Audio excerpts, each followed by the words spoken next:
عرض بس یہی کرتی ہیں کہ ہم شاعر ہوتے ہیں، ہم پیدا کرتے ہیں، ہم گیلی مٹی کو مٹھی میں بھینچا کرتے ہیں تو شکلیں بنتی ہیں،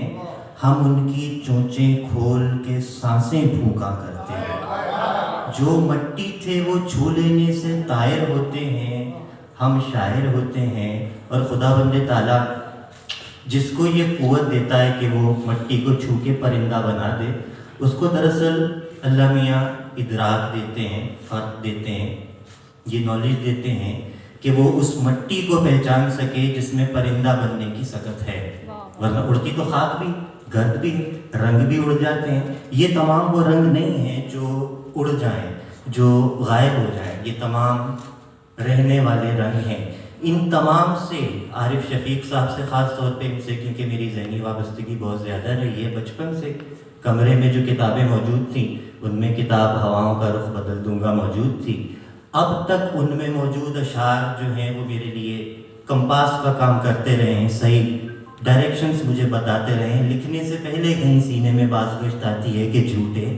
لفظوں کی جادوگری چھوڑ دے، سیدھے رستے پہ آ گمرہی چھوڑ دے، تاج شاہی سے مرعوب مت کر مجھے۔ بارہا ایسے ہوتا ہے کہ سڑکوں پہ گزرتے ہوئے اپنے کام کرتے ہوئے علی بھائی میں ہم سب اسی شہر میں رہتے ہیں، انہی گلیوں میں، بارہا ایسے مواقع آتے ہیں کہ جب ہم بہت ڈاؤن فیل کرتے تو ہم کو توانائی انہی اشعار سے ملتی ہے کہ تاج شاہی سے مرعوب مت کر مجھے، سامنے سے تو ہٹ روشنی چھوڑ دے، اور کون لکھے گا محنت کشوں پر غزل، کون لکھے گا محنت کشوں پر غزل، تیرا عارف اگر شاعری چھوڑ دے، تیرا عارف اگر شاعری چھوڑ دے۔ اور عارف شفیق یقیناً شاعری اپنے رنگ ہم تمام کے درمیان چھوڑ گئے ہیں، انہی رنگوں سے مجھے، اور جب میں کہہ رہا ہوں کہ مجھے، تو یہاں میری مراد مجھ سے میرے جیسے ہزاروں، میرے جیسے کروڑوں ہیں جو پڑھتے رہے ہیں اور اپنی اپنی توانائی ان اشعار سے، اپنی توانائی ایسے لیتے رہے ہیں جیسے کبھی اگر یاد ہو سپر مین میں، جیسے سپر مین وہ ریڈیم سے قوت نہیں لیتا تھا، ان کے اشعار وہ ریڈیم ہے، ہرے والے وہ ریڈیم ہے جن سے ہمیں وہ قوت ملتی ہے۔ اور یقیناً وہ نیٹشے کا سپر مین ہو،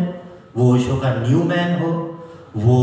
اقبال کا مرد مومن ہو، یہ سب انسان کو اپ گریڈ کرنے کی باتیں ہیں۔ انسان اپ گریڈ اپنی ویلیوز سے ہوگا، یہ ویلیوز ڈیولپ کر کے، ان ویلیوز کو پوائنٹ آؤٹ کر کے، انڈر لائن کر کے، یہی لوگ ہمارے درمیان سے گئے ہیں۔ انہی لوگوں کے درمیان سے، انہی لوگوں کی توانائیوں سے ہماری آنے والی نسلیں، آنے والے لوگ جو ہیں وہ اپنی قوتیں لیتے ہیں۔ جب وہ اس کتاب میں، یعنی کہ میں جب بتا رہا ہوں کہ بچپن سے میں نے کمرے میں وہ کتاب دیکھی، تو ایک 13-14 سال کا لڑکا جب وہ کتاب کھولتا ہے یا وہ پڑھتا ہے اور اس میں شعر لکھتا ہے علی بھائی آپ کے لیے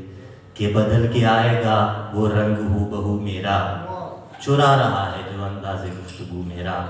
تو ایک توانائی ان تمام اشعار سے، ان تمام چیزوں سے ملتی ہے۔ اس کے علاوہ جگہ جگہ ذکر ہوتا رہا یا بات ہوتی رہی، اور اکثر جبھی بھی کسی بھی تعزیتی ریفرنس پہ جب ہم ملتے ہیں تو ایک شکایت ہم کرتے ہیں کہ جی مقام نہیں مل سکا، یا انعام نہیں مل سکا، یا وہ تو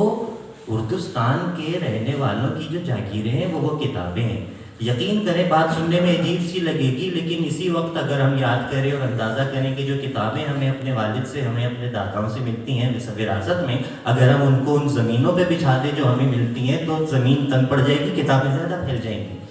ہمارے ڈرائنگ روموں میں اتنی کتابیں، ہمارے گھروں میں اتنی کتابیں کہ ہماری زمینیں تنگ پڑ جاتی ہیں، ہماری کتابیں زیادہ پھیل جاتی ہیں۔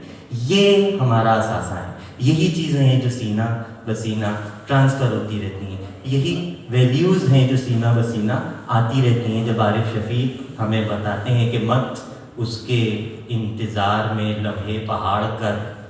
شب ہو گئی ہے بند مکاں کے کواڑ کر، اس مفلسی میں بھی اسے عزت عزیز ہے، منہ پر تیرے مارے گی وہ نوٹوں کو پھاڑ۔